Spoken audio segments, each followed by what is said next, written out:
Hey everybody, it's Angie and welcome to Hot and Flashy. In today's video, I wanted to share my experience getting Invisalign in my 60s, what it was like going through the process, and tell you guys all about it, because when I first went to get my Invisalign, I did a little Insta story telling you guys that I was going to get it done and saying that I was really nervous about it and everything. And so many of you were so curious about it and also so helpful because a lot of you have had it done. And I gotta say that a lot of you really talked me down off the ledge because I really wasn't thrilled about doing it. I really wanted to do it because I wanted my lower teeth to be straighter, and I also had a crossbite over here that my dentist wanted to fix.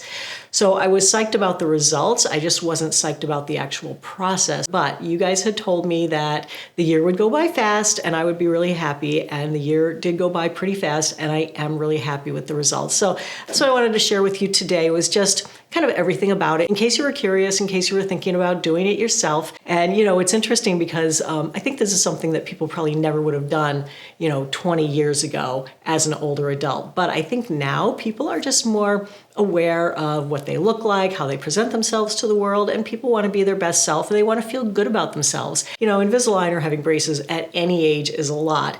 But, once you get older, people wonder, like, what are you doing this for at your age?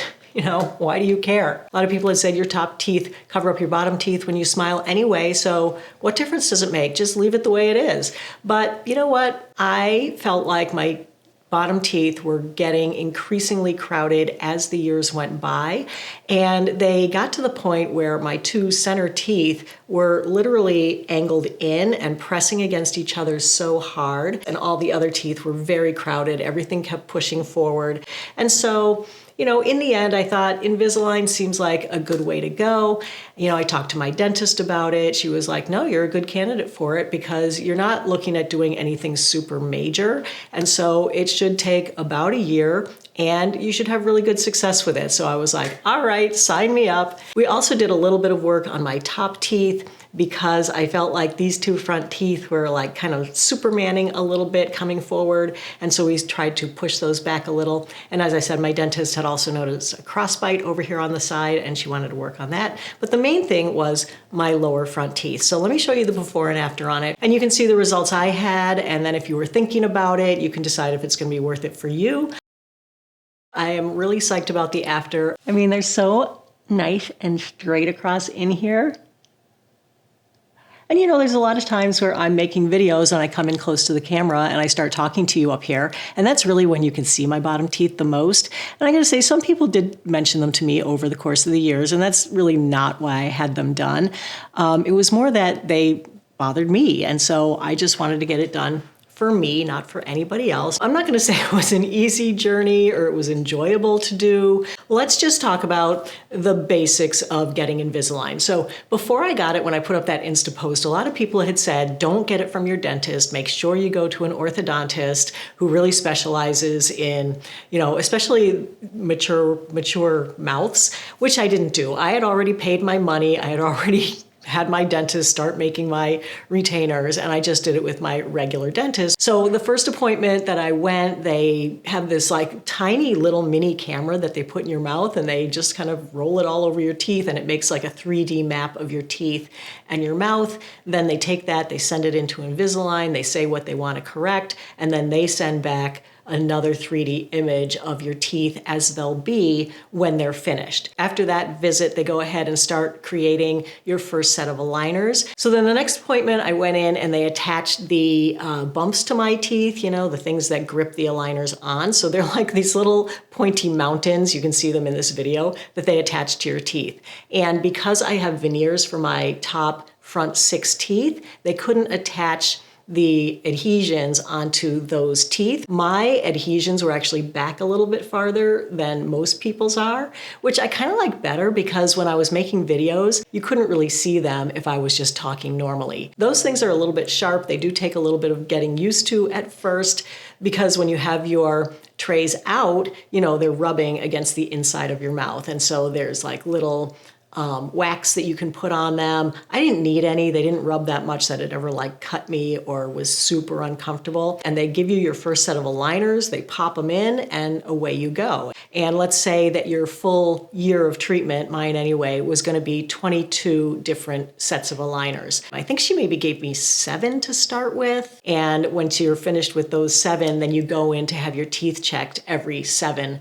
aligners. So you're in there quarterly about, because each aligner you have in for roughly 2 weeks. The basic instructions are to keep your aligners in for between 20 and 22 hours a day. That only gives you between 2 and 4 hours to fit in all your meals and everything. And basically every time you eat or drink anything that isn't just plain old water, you have to then floss and brush and then put your aligners back in. So if you do a half hour for breakfast, a half hour for lunch, and an hour for dinner, there's your 2 hours a day that they're out. That's it, you're done. Which is hard to do. Like, I am a real grazer. I could take 3 hours to luxuriate over my morning tea. So I had to stop that. And I had to really adjust my eating habits. What my dentist had said to me when she first put them on is, well, most people lose a little weight because of how you have to adjust your eating schedule. I had said, what about Christmas? What about my birthday? What about, doing something? She's like, you don't have to be a slave to it, but just if you're not going to be able to wear them for the 20 to 22 hours a day, then you should probably try to make up a few hours on the end of each retainer just to make sure that your teeth are solid in that spot before you go on to the next one. So I tended to do a lot of compensating because I would have them out probably on average more like 3 to 5 hours a day instead of 2 to 4 hours a day. And so then I would just kind of keep track of that. And if it added up to 12 hours or 6 hours over the course of a week, I would just keep the retainers in for that extra amount of time. When I was making videos, what I could do is I could leave my bottom tray in, I could take out my top tray, and I felt like that way I wasn't not having it in for as many hours of the day as I should, because we were mainly working on my bottom teeth. So for most of the videos that you saw me make over the course of the year, I usually would have my bottom tray in, my top tray out, and that's how I would record the video. So that would be like an hour or two that day that I had my top tray out, but my bottom tray was still in. I thought I'd rather just spend a little bit more time and make up for it and still be able to, make my videos without my retainers in, or, just go out for an evening and not have to worry about bringing my toothbrush and my toothpaste and my mini cup and, doing all that. I would take my retainers out if I was going out, leave them at home. Then I'd go out, then I would brush and floss and put it back in. And also I found like brushing and flossing in restaurant bathrooms, what a pain. So that's something also to consider. It's not a deal breaker certainly, but I just got to the point where I wasn't comfortable really taking them out in public because I guess people have different amounts of saliva in their mouths. I must have a lot because I would pull those things out and it would be like, bleh, Niagara Falls coming out with it.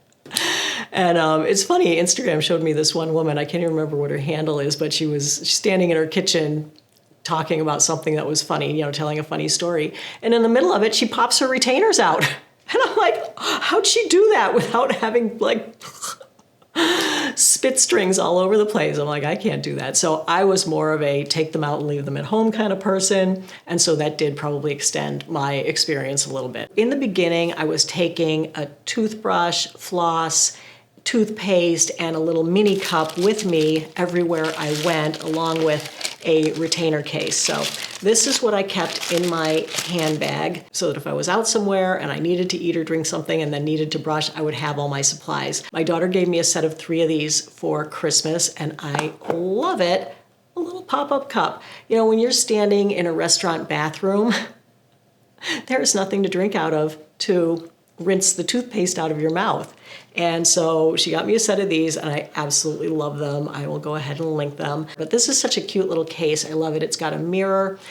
This side is kind of padded with a little bit of silicone. And then it also comes with a little pulling device. This thing was great in the beginning. I did get the hang of it after a couple weeks, but I gotta say the first time that I came home and had to take them out because I was hungry and wanted to eat, I could not get the retainers out. I Googled it, how to get my retainers out if I don't have a tool. And someone said to just grab it with a paper towel because, your fingers get wet, and then they get slippery, and then the retainer's slippery, and that was the problem. And every time I tried to get my nail under it, it would break my fingernail. So that was not a good way to do it. But they said to just put a paper towel in, and then it's dry, and then you can grab it. And I was able to pull it out by doing that. After about the first week, I didn't need that anymore. I figured out how to do it with my fingers. There's a lot of things online saying don't brush your retainers with a toothbrush. There's a lot of things online saying that you should brush them with a toothbrush and toothpaste. So these are really nice retainer cleaners. They come in, you know, just these little sheets. There's 6 on here. It's like an Alka-Seltzer. You drop the tablet in a cup of lukewarm water, you drop in your retainers, and it cleans them. And so I would do this every single morning. I would clean my retainers with one of those. The hardest part and the most painful part is every time you change to a new retainer, which is roughly every 2 weeks. And when you do that, oh my gosh, the teeth hurt so bad. They're just sore. Your whole mouth is just sore for like a day, day and a half. Obviously, take some Advil, take some Tylenol, whatever you need. Another tip that people had told me was to always change your retainer at night. So take out the old one and put in the new one at night, then go to sleep. So, you know, for the first 8 hours, you're blissfully unaware that it's starting to move your teeth and that it's going to hurt. Then you wake up in the morning and you're like, oh, this is a little sore. So on those days, I would tend to just eat soft foods, you know, take an Advil. It's not terrible, but it is uncomfortable. You know, I'm not going to pretend it's not uncomfortable. It definitely is when you're moving your teeth around. So I went last week and got my bumps ground off, and she gave me my new retainer, and I was so ready for it. She actually wanted to see me one last time and make sure that everything was good, see if I wanted to do any adjustments. And I said, nope, I am done. Even if I need an adjustment, I am not doing an adjustment. I want this to be over. I'm so sick of it. Plus, I have a trip coming up, and I don't want to be wearing, you know, having the bumps on my teeth and wearing a retainer and moving my teeth around and having to bring an extra retainer and all that stuff with me when I'm going. And in my mind, I was getting a new permanent retainer that I would only have to wear at night. And so I'd be able to be on my trip, eating and drinking without having to carry around a toothbrush and a flosser and a little mini cup and retainers. But guess what? She told me that I have to wear the permanent retainers for all day and all night for 6 months. I'm like, wait, what? I asked her about the bar retainer behind the bottoms. And she was saying that they're not really recommending that one as much anymore because they want you to wear your retainers every night anyway. And if you're going to wear the top anyway, you might as well just wear the bottom. But the main reason is because people have trouble cleaning around it and flossing their teeth. If I want the bar, I can go back and get it, but that is going to be extra on this plan. I don't know how much it is. And at this point, I don't really have a plan to get it.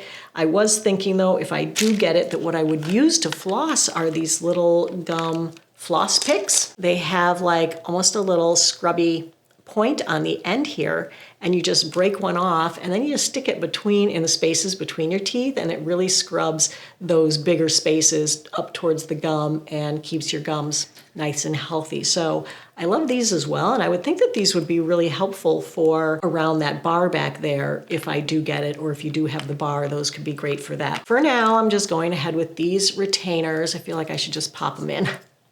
Oh, yeah. You know, I was like, wait, I signed up for a year. I did not sign up for 18 months, but I don't want to waste my year, so obviously I got to do it. And she said, you know, you don't have to be nearly as stringent with the 20 to 22 hours a day with these as you did with those, but definitely wear them every single night. Try to wear them for most of the day if you can. Overall, happy with it, glad I did it, and I'm happy with the results. So that's it for today's video. Everybody, I hope you found it helpful and informative. If you did, go ahead and give it a like. Don't forget to subscribe to my channel. As always, I thank you so much for your time. I really appreciate your watching. Aren't you glad I didn't talk with these in the whole year? Me too. And so I'll see you in the next video. Take care, everybody, and have a great day. Bye-bye.